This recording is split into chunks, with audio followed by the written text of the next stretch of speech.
Hello and welcome to this week's episode of Uncorked with Funny Wine Girl. This is Funny Wine Girl, aka Janine Luby, and I cannot believe we're rolling through January already, and I'm so excited for the guests that I have in 2024. It's already been a great year, and it's just getting started.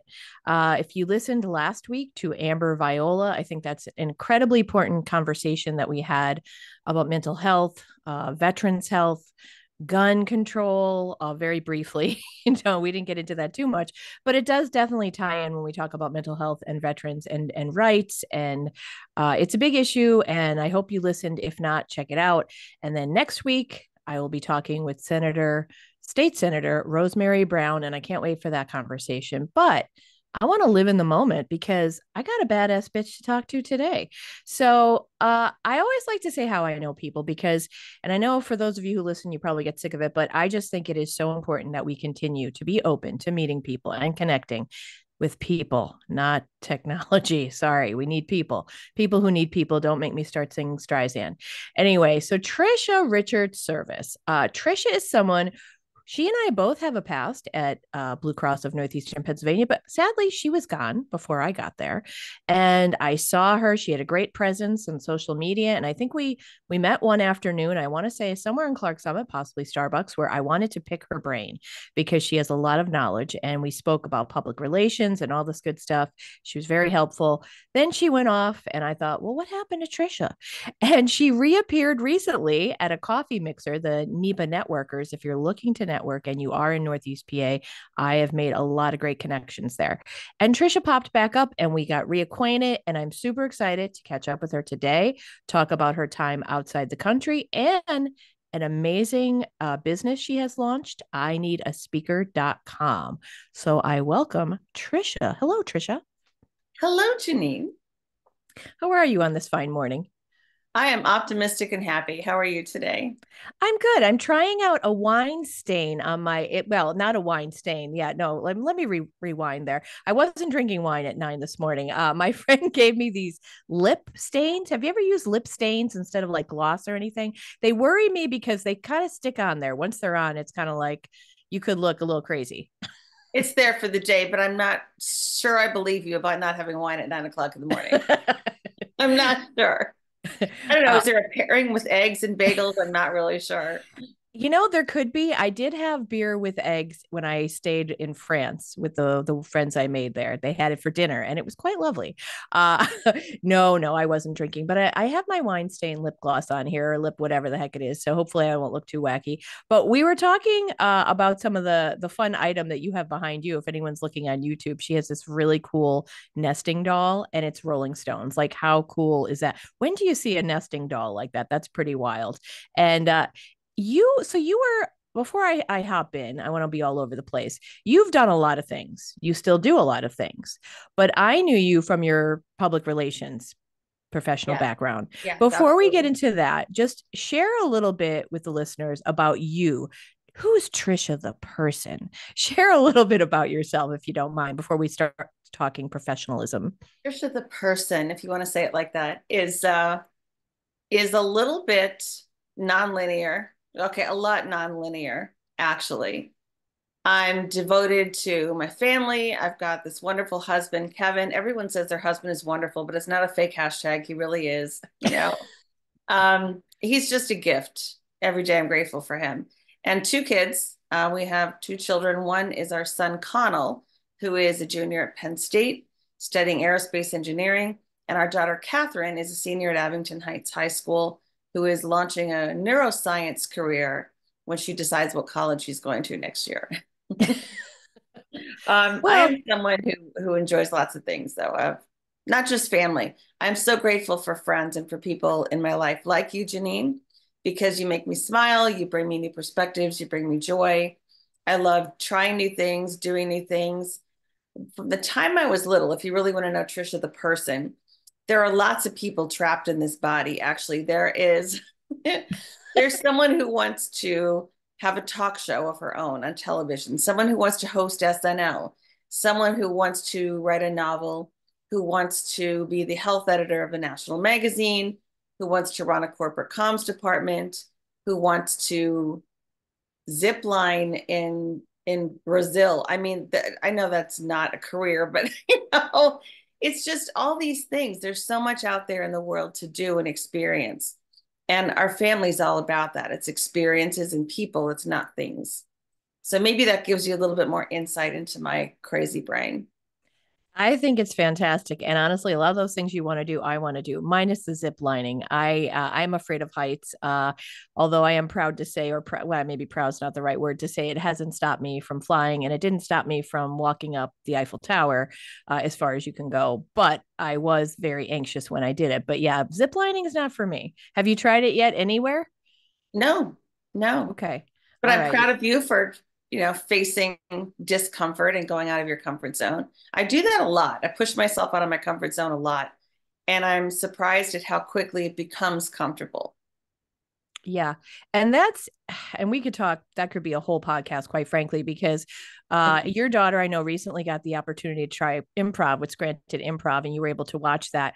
But one thing, when I took it through the years at different instructors, Chris Barnes came back to town. He was from Scranton, went to California. He had a very small part on Seinfeld, but a part. I don't mean to minimize that. I didn't want it to sound like that. But he came back and he had the Comedy Dojo, and we used to talk about getting uncomfortable. And I don't know that it was his quote, but I always remember it. I think he might have borrowed it from someone. I don't know, but you have to walk through the fire to get to the cooling waters. And I love that. And I think Eleanor Roosevelt also, whether she said it or not, I know she's credited with do something uncomfortable every day. I think that is so important to our growth. I really do. And I won't go down one of my pet peeves, but I do kind of think sometimes in some ways we're kind of, if we coddle people, we're not encouraging them to face things that are a little challenging. I mean, there are things that are no go, and that there are things that, like, you know what, don't be, just try it, be afraid, give it a shot and see how you do. Because I think on the other side, we get great rewards. And it seems like you're a person who believes in that as well. Uncomfortable usually leads to growth.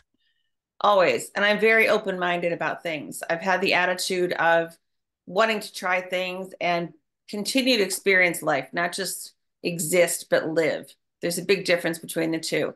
And it makes me think of a time that I was at the Space Museum, Air and Space, with my kids and Kevin a couple of years ago. And we were in this unit that you climb into, and my daughter said, I want to go into that thing. It spins 360 and it's this space simulator. And I said, hey, that sounds fun. And then as we're getting buckled in, and the man is telling us, the attendant for this ride is telling us, you can't move this, you can't do that, no loose items. If you can't be in here if you have a heart condition, if you're pregnant. And he's going through the list of all the kinds of people who could have some kind of weird incident in this ride.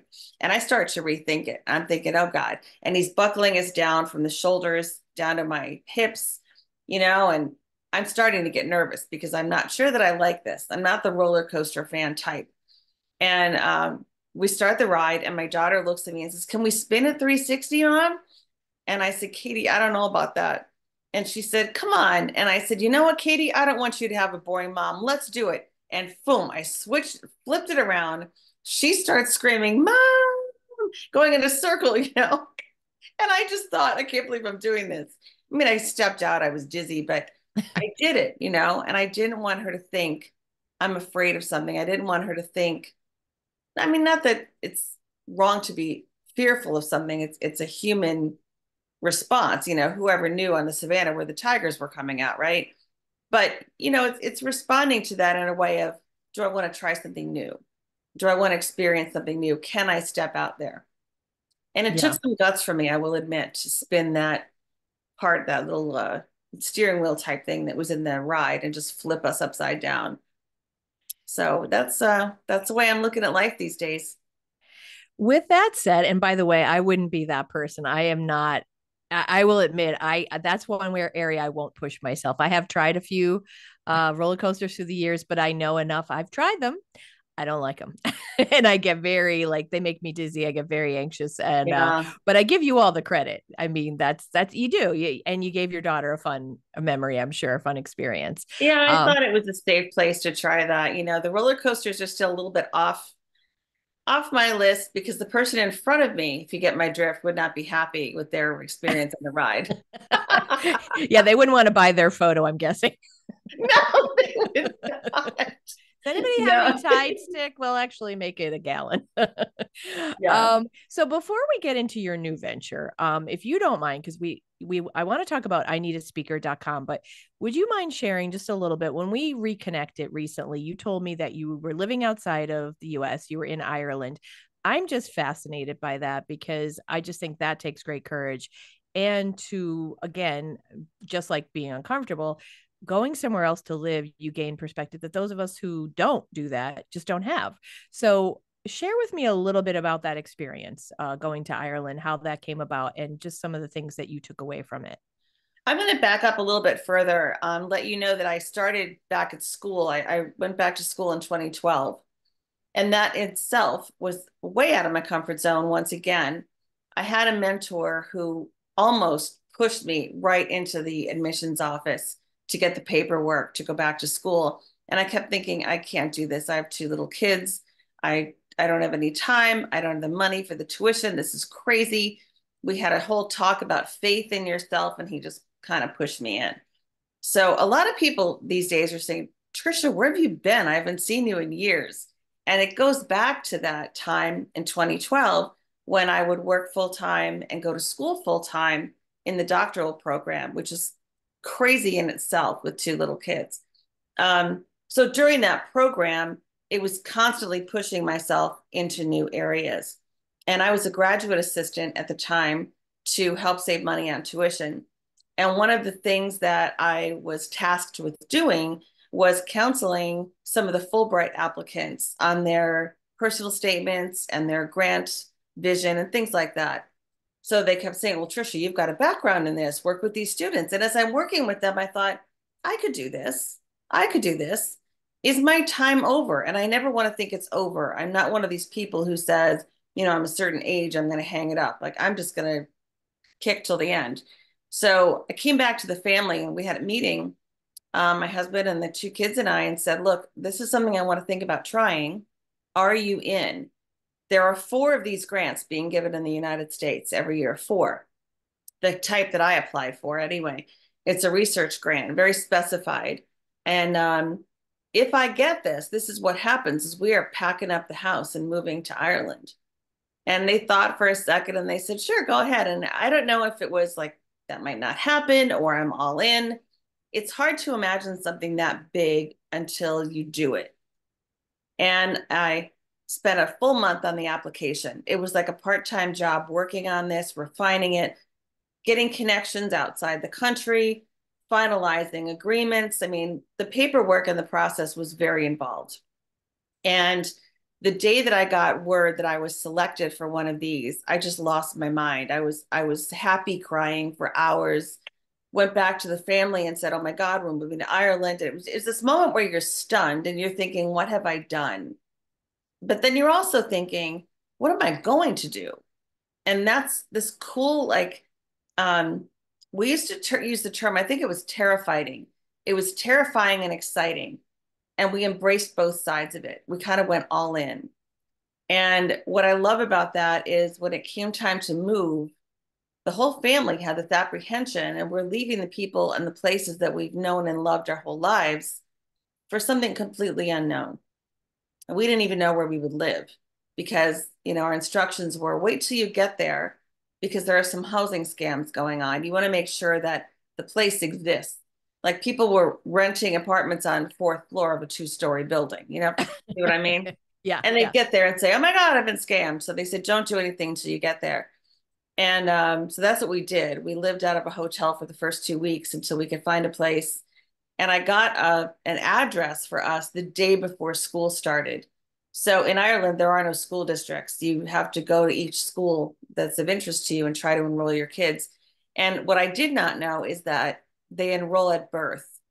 So I'm knocking on doors saying, hi, I would like to enroll my child in this school. And they're saying, don't you know people that are enrolling in infants? What do you mean coming here to be sure? Oh, who do you think you are? And I was like, well, I don't know.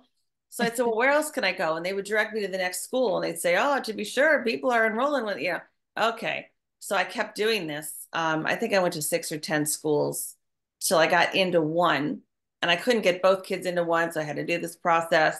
They had to get their uniforms and their school textbooks. And so everyday life kicked in really fast.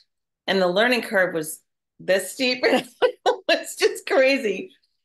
And we met people along the way who are still dear friends to this day that we talk to every week.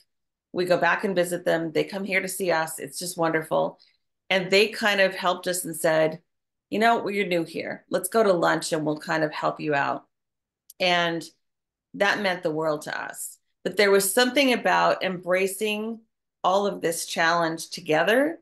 It builds your self-confidence to figure out the train schedules and how to get a place that'll cut your hair, you know, find a new salon, find a dentist, those kinds of things. You know, what do I do with a sinus infection? I had to get a doctor.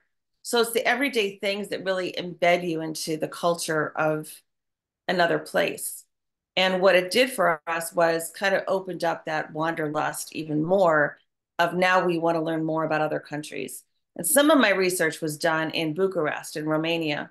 And we were fortunate that the whole family could come over and meet me in my last research trip.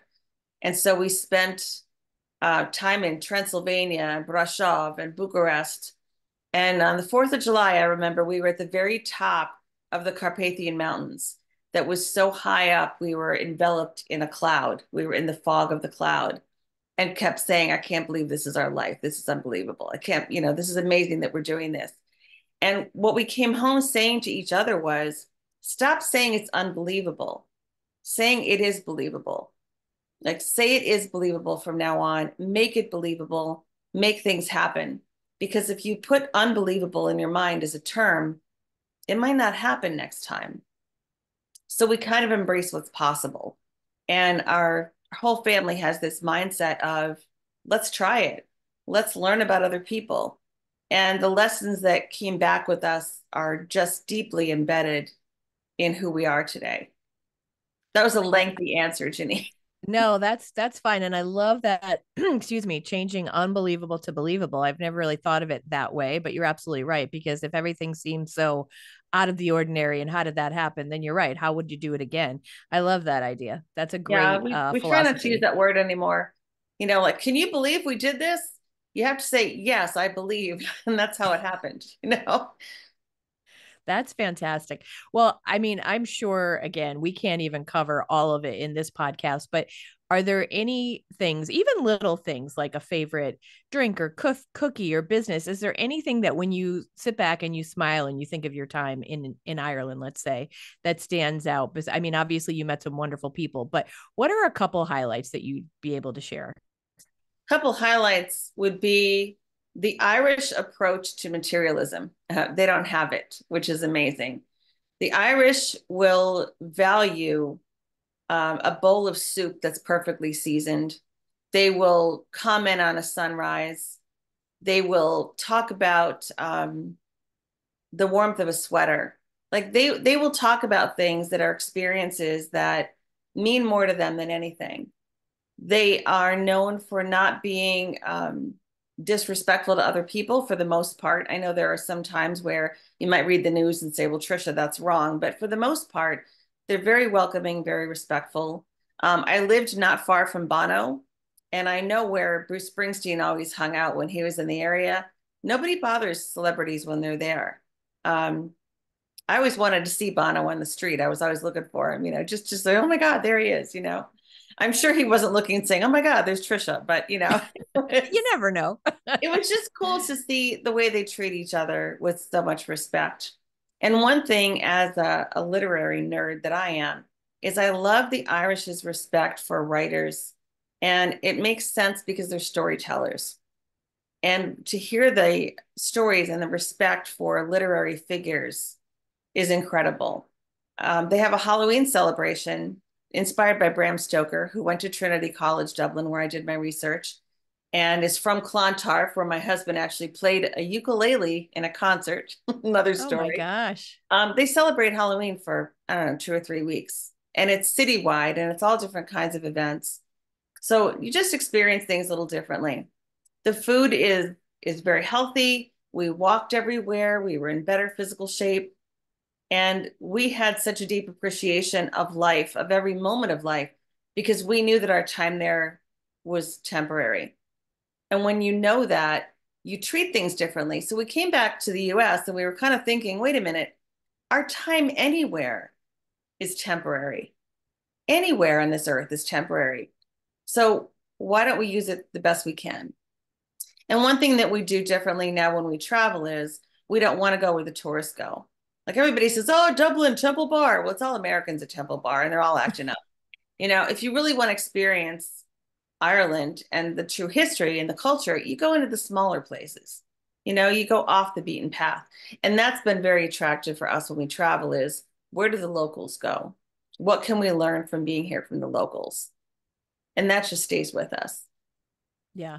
And that's smart. I I'm actually quite a bit Irish and English and German. And when I went to Ireland, I only went once, and I'll be honest, sadly, I did not love my experience because of the reason like you're mentioning about the tourist places. We went on it was easy, so you just like paid basically and didn't have to do your research, but you were put on a bus and you're sitting in like a stone warehouse thing where they make, let's say, the sweaters, and you're there for 3 hours. It's like, well, I walked around, I had a cup of coffee, I'm ready to go now. And I Yeah. would love to see it a different way. And fortunately, and I think I shared with you, I met a woman on a train in France in 2002, and we've remained friends. I was able to go back in 2009, stay with her and her husband. Mm-hmm. That's the kind of experience I received from her.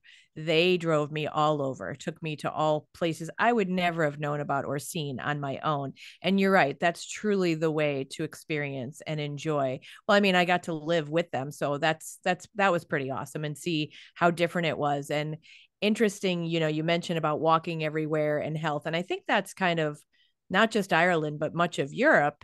I Yeah. know when Marie and her husband, John Claude, they actually came to visit me and stay with me in 2015 in Scranton. I was delighted to host them. I took them to a baseball game. They did not know baseball, so we set up the iPad in French so that Jean-Claude could read the rules. And they were so excited to be at this game. But they had a beer and a hot dog, one, and she did comment to me and motion to me about the fact that people were going back and forth, getting beer, getting Yeah. candy, getting stuff. It surprised her. And I thought, well, unfortunately, that is America. We overdo, and we are, unhealthy to a great degree, where they had what they needed. They had the hot dog, the beer, they had the experience, and they were done. That was it. They were finished. Mm-hmm. And they loved, again, the experience, the game. It was a tie. I was thinking to myself, geez, I'd like to go home and go to bed, but they were intrigued and they did not want to go. I think it was close to midnight. And I'm like, okay, well, we can't leave until this ends. You understand then what it's like to live in that culture. We met some of our closest friends in our everyday activities. It was waiting for bread to come out of the oven at a bakery. It was the person who crossed the students at the school where my daughter went. She said, oh, you're new here. She knew everybody, everybody. And she said, let me give you a proper welcome. And she took us all to lunch the next Saturday. I was just with her again in October. I went over for a birthday party. And it's just so nice that we're still maintaining those relationships. And the same with our friends in Bucharest and other parts of the world. It's just really nice. I'm glad that our kids were exposed to that much culture. I know that Northeastern PA is getting more diverse, and I'm really welcoming that because what we can learn from each other is so powerful. Yeah. And I love my parents. I love my upbringing, but we weren't, we're regular middle class family. We didn't have a lot of exposure to diversity. I didn't. And again, I am not slamming. I adore my parents, but so I didn't get exposed to that until later in life. And I think now as an adult, it's a choice. Like I said, I wanted to go to France. And of course, all my girlfriends through the years who were like, I'll go. When it came time to it, none of them, I have this, I have that. And I went with a guy that I had gone on some dates with. And, he was just easy like luggage to carry along because he had no real plan or desire. He was like, I just have to run every day. And that was before I was into running, sadly. So I would have run with him. But he was like, my thing is I just need to run every day. And he would go out and run. And sadly, God rest his soul, he actually passed before he even turned 40 years later. But Chris, it was great that I had this person as a companion to have that experience. And then meeting Marie, to me, it was just fate. I was headed on a train outside of Paris to go to Auvers-sur-Oise, to Van Gogh's gravesite, and I did not do my proper research, made an assumption about the stop, and I was like, uh-oh, what do I do? And she was lovely. And that again, I don't want to go off because I want to talk about your business, and we'll get back to that in a second, but just that idea of being open and also not to believing a lot of nonsense, because I remember before I went, it was like so many people saying, oh, the French hate us. And I'm like, oh, they do? Did they send you a letter? I didn't get it. I didn't get the They postcard. don't. And I was treated not just by her, but other people would stop when they saw us with a map and ask us if we needed help. And I'm like, you Yes. really have to stop that kind of nonsense. And I had said, I'm going over not as the ugly American. I'm going over wanting to learn from them and Mhm. attempt horribly to speak French. I know, but attempt it. And I was delighted to be able to do that. So enough of my experience, but I just want to like put an exclamation point on what I'm you're glad that saying. you talk about stereotypes because the French are the first, in that scenario to say, aidez-vous? Qu'est-ce qui se passe? What's happening? How can I help you? And then do so in English. They speak two languages minimum in other countries. We expect everyone to speak English here, but that's not really fair. And that's just my opinion. So address your hate mail to me, everybody who's listening, if you don't agree. But that's the thing is it's a stereotype. Some people say, oh, the Irish, they're drinking all the time. And some of them are, some of them aren't. Same as everywhere else in the world. So those stereotypes really have to go. I've had tremendous experiences, wonderful, memorable experiences in all different places because of the openness and because of the goodness in some people's hearts, really, the kindness that they show. And it makes me want to pay it forward. Mm-hmm. Absolutely. And you're right about that. I mean, this woman, Marie, she was about to go to Italy the next day on vacation. So she probably had packing and things to do. She was coming from a doctor's appointment. And here she did this, a stranger, me and a young man who she didn't know in her car. She drove us to where we needed to go. And they're lovely people. They both paint. He was an instructor in college. He visits with prisoners who have no family members. She Oh, plays music. I think they're just very rich at heart people, and I won't get into the religion of it because they're no longer practicing Catholics for their own reasons, but they love and adore architecture. So they took me to a ton of churches, even though they don't go to mass anymore. They could see the beauty in things, and so they're just two beautiful people, and I'm fortunate myself that I have them, and it sounds like you yeah. have many that you can be fortunate for as So well. blessed. Your comments remind me of two things. One is that when I was a journalist, I was looking for a story one night, and Dan Cusick, who was an editor at the Scranton Times, said, Tricia, everybody has a story. Everybody. And so that's one thing that you made me think of. And another one is that when we ask people, why do you feel that way? Why do you have this behavior? Why do you do these things? And they tell you the understanding crosses that chasm and brings you closer together, that intimacy of knowing someone's thoughts, of the way they react to things or the way they behave. And you say, oh, that makes sense. But we can't judge other people's behaviors until we know the reasoning behind it. And I think that's something that we all need to work on in society.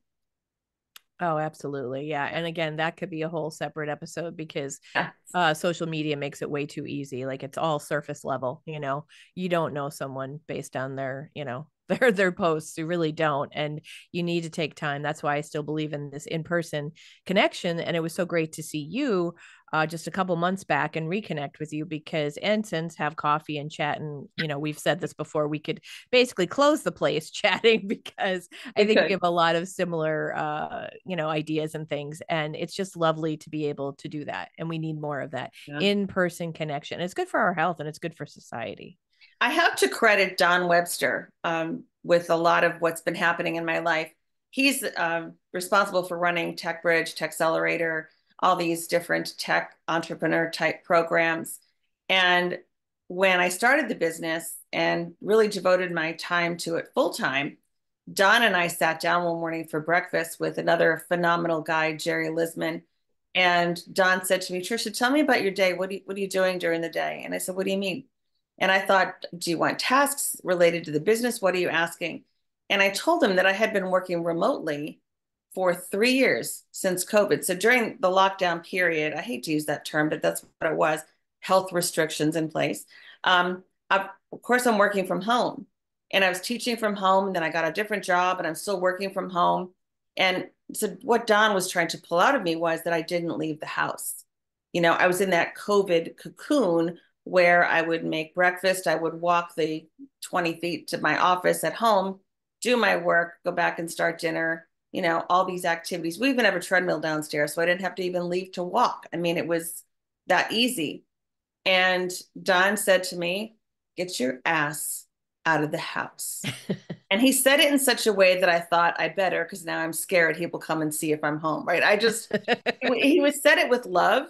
He said it with a mentorship approach of, Tricia, trust me on this. So I took his advice. I joined the chamber. I went to all their events. I started scheduling coffees and lunches and breakfasts and walks and get-togethers with people. And I feel like my life is so much richer for it. I joined 2 boards of directors since that time, and I feel very involved and full, which is really important to me, especially now, because with one child as a junior in undergrad at college, and then the other one going to college, Kevin and I don't want to be those people who have nothing to say to each other when the kids are gone. So he took the same advice to get out of the house. And it's amazing the conversation. We went out last night for date night just to talk because we had so much to share with each other on what happened during the week. And it was Wednesday. I mean, the week was half over. We had all these great things to share. So we went out for a burger and a drink and just had all that to catch up on. We wouldn't have had that before if we didn't get out of the house so much. And it all comes down again to people and open-mindedness. So I feel like I've learned a really good lesson, and I appreciate him for that. Well, and that's really good advice. Yeah. So thanks. Shout out to Don. That is, no, it's fantastic because we do need people. It's simple. And it's like an old adage. I mean, and we've talked about it, but I think with technology and with COVID, it made people kind of be comfortable at home. And a lot of people have not come back out. And it is important to get back out there because there is nothing like in person connections. There really isn't. And one of the things I do, and you know this, I do laughter yoga with my business, Laugh to Live. And I'll admit through the years, my path has changed and I was kind of getting away from it anyway. But COVID kind of made me do it a little more because I was doing it online on my Facebook page. And I still hop on about at least once a month to do it just as a sampling for people. But there is nothing like doing it in person. And thankfully, this past year, I've had at least 3 or 4, maybe even 5 opportunities to do that. And it's just the energy is like, it is palpable. It is just, you feel it. You see people smiling. They're talking about it. They're talking to me afterwards. You just simply cannot beat that experience in person. Mm-hmm. Yeah. I think it solves a problem. I think it fills a need. Yeah. Definitely. So let's talk about so you've got this global perspective. You come back to Pennsylvania and you have ineedaspeaker.com and you're really ramping up. I'm following your posts. It's amazing. So tell us, and I keep saying us because it's for my listeners, not that I'm doing this with a mouse in my pocket or anybody. Hello, is anybody here? No. Tell us, as in me and the listeners, about this business. What inspired you to do it? And maybe a little bit, you talk about how it's different from, there's speakers bureaus and things out there. Tell us how it's different and what inspired you to do it, what it's all about. I love talking about this so much. I feel like my life kind of led me to this place, all the skill sets that I have. I have a background, a career in journalism, public relations, corporate communications, media relations, and I've taught public presentation for over 2 decades. Never thought of having this business before until Janine, the meeting from hell. So about 4.5 years ago, I was on a committee to plan a speaker event. We had $1,000 for the honorarium, which is pretty good fee for a speaker, right? I mean, for someone to do a 45-minute talk, pretty good fee, I thought. So we had $1,000 that was grant money that we had to use or lose. Get into this meeting, and we're going around the room talking about who the speaker might be. Well, none of us at the committee level knew anyone who met the criteria that we wanted. So we realized, do we have a problem here? We also knew that with $1,000, we could not afford the rates for a traditional speakers bureau, which typically start at 5,000 as the base for a speaker fee. And then the speaker bureaus add about a third to that for their services. So now we're over $7,000. We did not have that kind of money at all. And we're trapped in no man's land here. So what the committee members wisely, quote, did with a wink, is we kept going around the table over and over again saying, who do you know? Who do you know? And then it evolved into, well, who do you know who might know someone? And then by the third hour of this painful discussion, who do you know who might know someone who might know someone? And at this point, I thought, please, somebody pull a fire alarm, something, get me out of this room. Like, I just need to leave. 3 hours of my life were wasted. So I'm driving home and I'm angry at this point. And my husband, who is the level-headed one of the two of us, could you tell I'm the emotional one? So I get home and I've now been gone almost 4 hours, including my travel time. And I put my things down and I looked at him. He's sipping his coffee. I'll never forget the look on his face. And he looks over and he says, so, and I said, I'm starting a business. And he said, it didn't go well. And he sips his coffee again. I said, no, Kevin, it did not go well. I've been gone for almost 4 hours. Do you think it went well? He said, what happened? And I told him, I said, Kevin, there's no place to go where you can find a qualified speaker at any price, at any price. And what I knew from our experience is that, and again, this goes back to actually, this was an experience we had in Switzerland. We met someone who is a tour guide, and this person had worked for this CERN particle collider. I think I'm calling it the right thing, for over 30 years and kept coming back every single day to run tours. And I said to him, why do you volunteer every day to come back? And he said, it's what it does for my heart to share science and my love of science. It's the look on kids and adults' faces when I tell them this is what we're doing. We're changing things. We're learning things about the world around us. He was so excited and happy that I realized he could be charging a fortune to talk about this. He just wants to be involved. And then along the way, I met speakers who charged $200 because they just wanted their travel covered, or they just charged $1,000, even though they were giving up a day of work. And I realized it's not all 5,000 and above. It's like a bottle of wine, to use funny wine girl, here. A bottle of wine can be really, really good at $7, $9, $10. It doesn't have to be $300 for the bottle of wine. And the same thing happens to be true for speakers. There are some people I know who have such a compelling personal story that they are impactful and fascinating. And there are other people who have expertise they just want to share because they know that other people would benefit.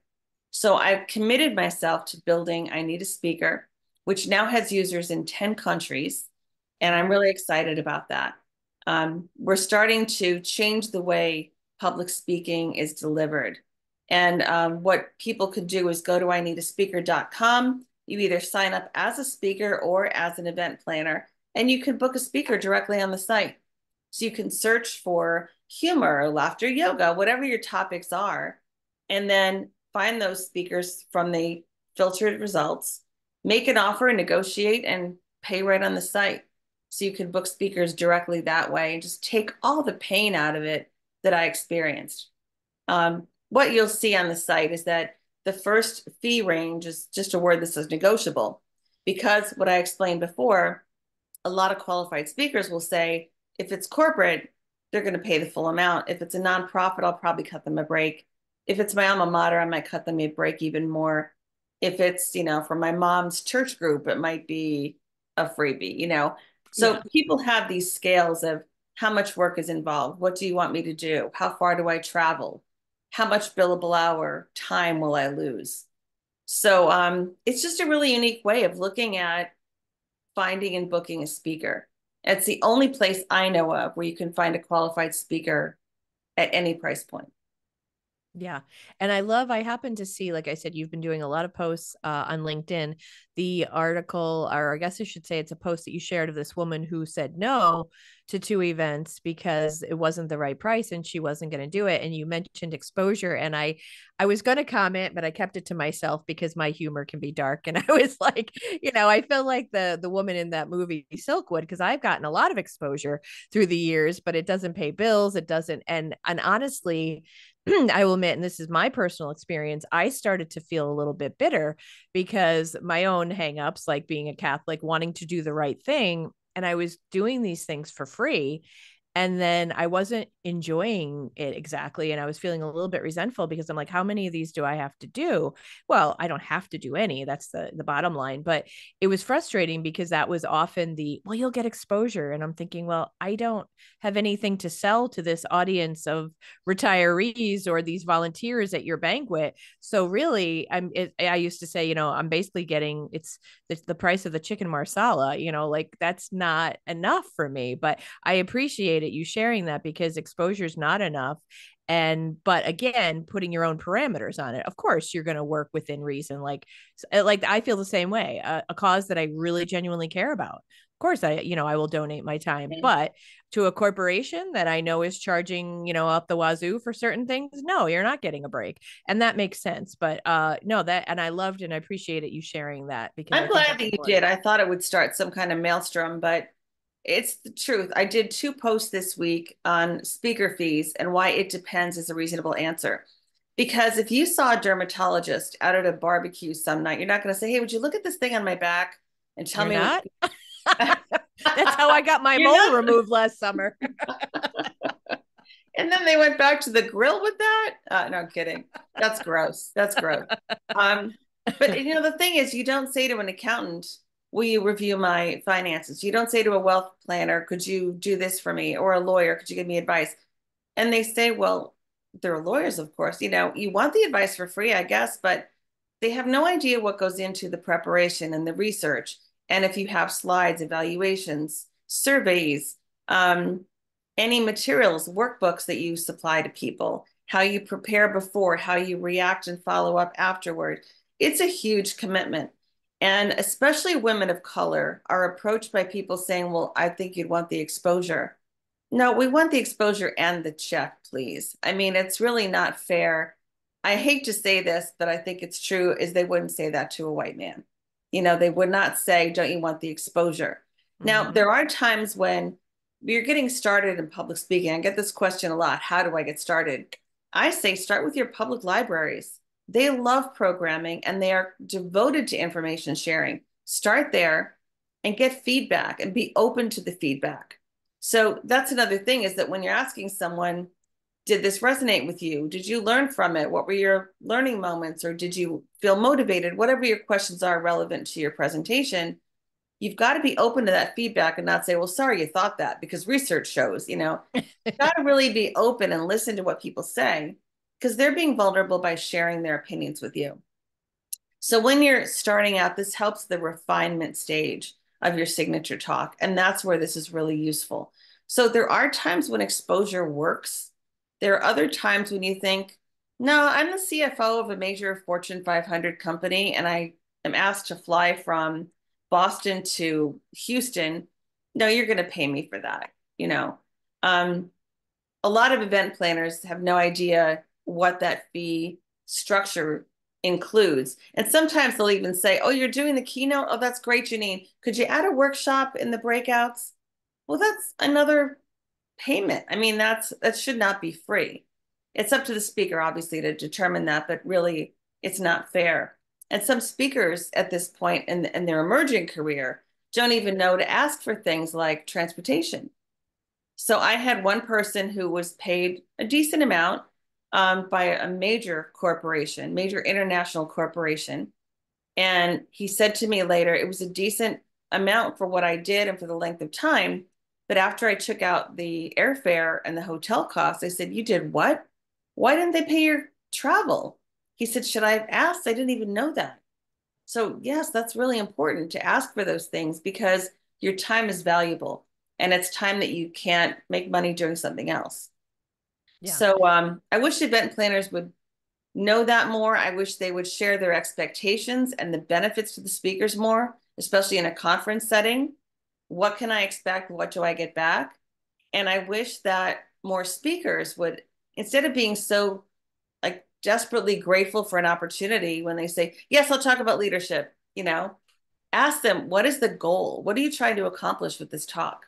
Because some people know that, they've got this checklist of, I want to talk about leadership. I want to talk about wellness. I don't know why I'm using this voice. I want to talk about, these things. I don't know. I like it. And then so they go down the list. But what is the goal? What are you really trying to do and accomplish? What do you want the result to be? And so I feel like I have a lot to offer on both sides. This is all of the muscles, of my background being flexed right now, is looking at the overall situation, researching, asking the right questions, suiting it to the audience. And one thing that I'm going to get real vocal about in the near future is accessibility, because 75% of all disabilities are not visible. And most people aren't going to raise their hand and say, I can't see you too well. I can't hear you too well. I can't walk that far to do this exercise you want me to do for team building. So I think we need to be really aware of people's limitations, not asking what they are because we don't want to put people in that position, but just making our presentations accessible, sustainable. Don't use the foam core if you're doing posters. Don't use things that are going to harm the environment. Like, just be mindful of the people that you're with and what you're representing as a speaker or as an event planner. That's wow. That's a lot of helpful stuff, honestly, for organizers and for speakers. And to your point about the exposure, that sometimes you're right. When you're starting off, you do need an audience, and you do like, and that's exactly. I spoke to a lot of Rotary clubs when I was first getting started, and different groups like that, because they always need speakers. And it was an opportunity to be in front of a group. And you're absolutely right that you do need to get some exposure. Funny though about the you wouldn't ask an accountant. I used to do a joke about this because I also do stand-up comedy, where in the beginning, when people were getting to know me and that I was doing it, they'd be like, one of two things was almost always said: oh, make me laugh or tell me a joke. And I used to actually do a joke about that, where I'm like, when I'm out, if I happen to be at Applebee's and run into my gynecologist, I'm not saying to her, could you come over to this booth where the lighting's better? I'm not saying that because I respect her time and her profession. And obviously, comedians don't get respect, just like Rodney Dangerfield used to say. But there are certain professions, to my point, that do not get much respect. And I've actually chosen to be in a lot of them. In the liberal arts, a lot of times they are not viewed, and people don't understand often what goes into it. And I appreciate you saying, like, people do need to stop and think about that. And people's time and experience and knowledge is valuable, point blank. It's so valuable. And you raised a point about liberal arts. There was an essay in the New York Times some point during the pandemic that was about the benefit of a liberal arts education. And it even opened my eyes. And I've been in school for, 112 years. I keep going back. It's just like a buffet, it's like one of those places like all you can eat. I keep going back for more degrees. But, it's something that gives you context in your world. It puts context into everything of whether it's the economy or the healthcare system or innovation, creativity, if it's advances in something that we're doing with agriculture or whatever. It's that context that makes you see why it's impactful, why it matters, and what it adds to our lives. And I think that's kind of a silent benefit to that, is we don't really feel that awareness all the time, but it's there. Yeah. Absolutely. So what is your building? And I think it's fantastic. What would you say would make you super happy? Like, where do you see this going? What does success look like for you with this business? Few things would make me happy right now. One is happening right now is that I'm starting to develop relationships with other speakers bureaus. I initially thought if they knew what I'm doing, I don't know how I would hide it and promote it at the same time, but I thought if they knew what I'm doing, they could do the same thing in 20 minutes. But I learned since then by talking to the owners of those bureaus that they're not interested in doing that, and they're fascinated by what I'm doing. So that really is validating. Setting up reciprocal agreements with other bureaus so that we can refer back and forth and basically fill almost any speaker need, which I think is super exciting. The second thing that excites me is I want to be a training resource for people, because during a recent business program that I was in, we had to do customer discovery, do our own market research. So I spoke to almost 75 people, speakers and event planners, and said, what is it you're doing now? How's it working for you? What would make it easier? I wasn't trying to lead them with questions, but what should I be doing? And the event planners overwhelmingly told me that they will only consider a speaker seriously, first, if they know them, but second, if the speaker has a speaker reel, sometimes called a sizzle reel, and a speaker sheet, which is sometimes called a one sheet, which is one sheet of paper, one side typically, that has your contact information, your image, your signature talk, your credentials, a little bit of a narrative bio, to really give them an idea of who you are. They want that social proof of seeing you speaking.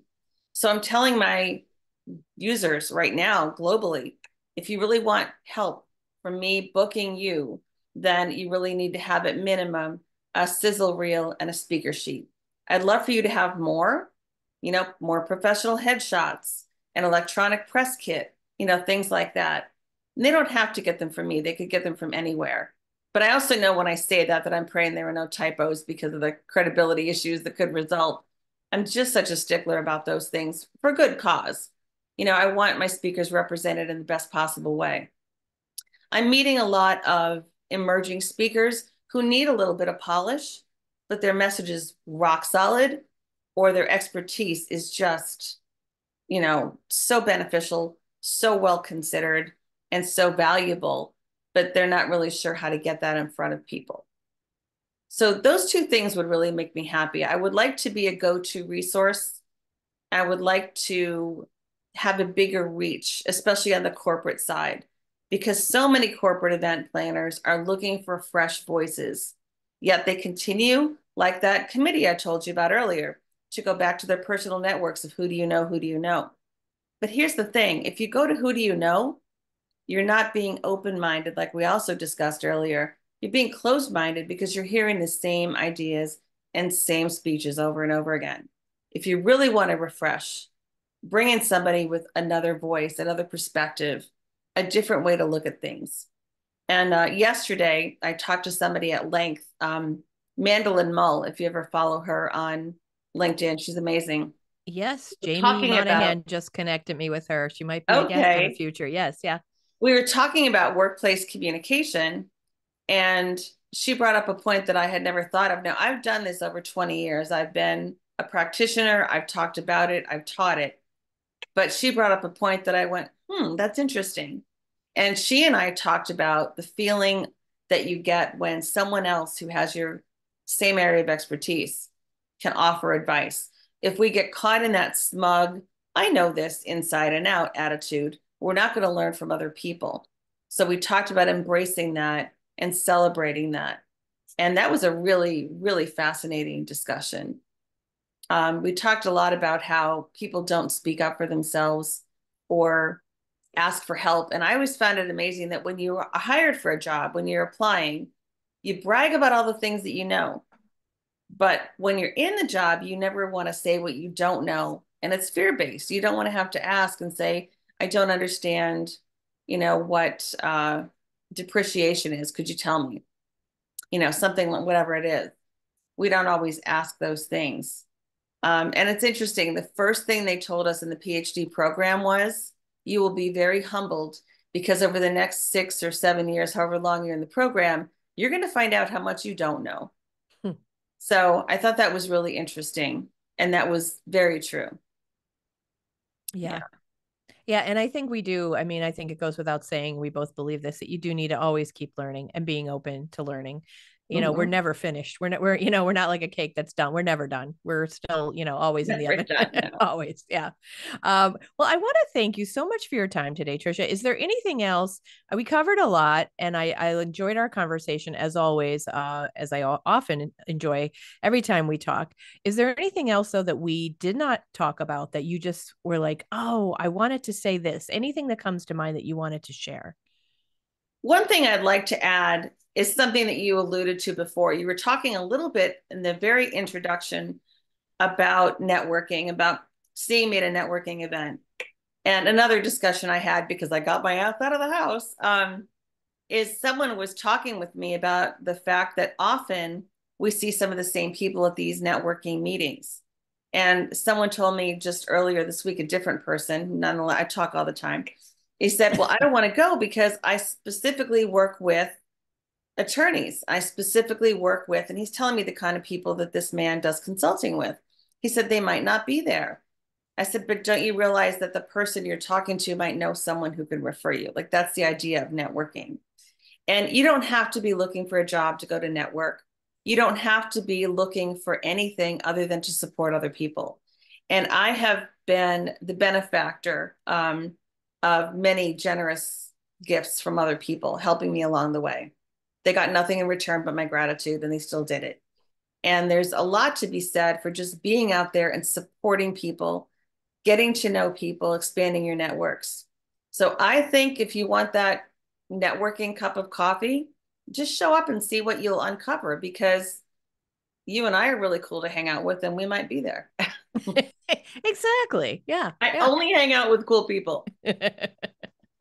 Well, and you know what you just said is so true, but also how about just the fact that you could learn something? Bottom Right. line. Or you could meet someone who shares a passion you have about something. Like I run. I might talk to somebody like, oh my gosh, you run. Did you ever do the such and such race? Oh, yeah. You might just have something in common or you might learn something. I mean, networking for a job. I mean, to me, that's not almost never like, well, now I have a business. Of course, I want to get new clients and things, but I don't go into the room looking for that. I mean, Right. thankfully through my networking it has led to me getting clients for my marketing communications for my laughter yoga. But that's, you don't go in with that. Things take time and patience, and you go in and you get to know people and you share your stories. And some people you're going to like more than others, and you like us, you might say, hey, let's grab a cup of coffee, and it could just be purely to chit chat, and that's great too. Yeah. But you there's a lot to be gained from it. Yeah, to your point, that's It does absolutely. add to your overall experience and changes your outlook on your day. I think it does. And Mhm. it's just wonderful. I mean, I've talked about everything from parenting to school districts to travel, rock concerts. I've been, I kind of bonded with someone when I kind of shyly talked about the fact that I'm now binge watching The Sopranos. They were like, oh my gosh, so I kind of got other recommendations of shows to watch. So just those kind of fun little things make human connections.